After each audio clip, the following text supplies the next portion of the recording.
Stormy Night.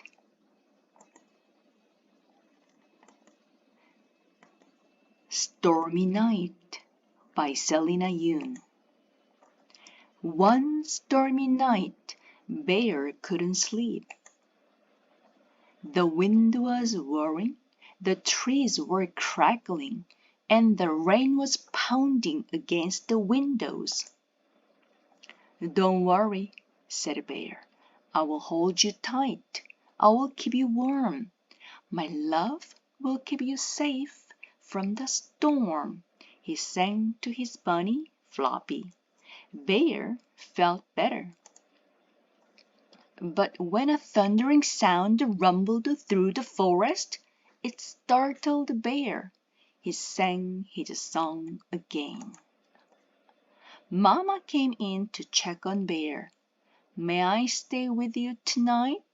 I am so frightened by the storm." Bear was glad to see Mama.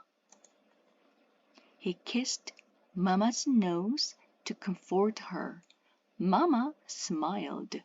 Bear felt better. Then Papa came in to check on Bear. "Is there room for me? The storm is so loud tonight."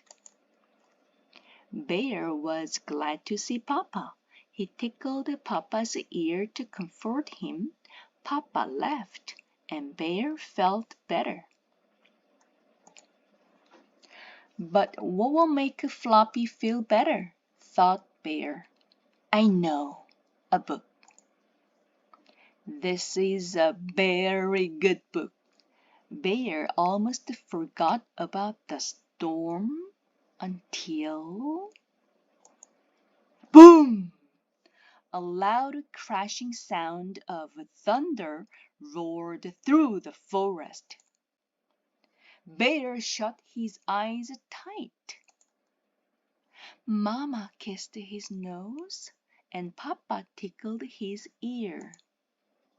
Mama sang to Bear just like she did when he was a little cub. "We'll hold you tight, we'll keep you warm. Our love will keep you safe from the storm." Bear felt better. Bear yawned a sleepy yawn, and then it was quiet. What happened to the storm? "Even storms need their sleep," said Papa. And so do bears. Bye bye.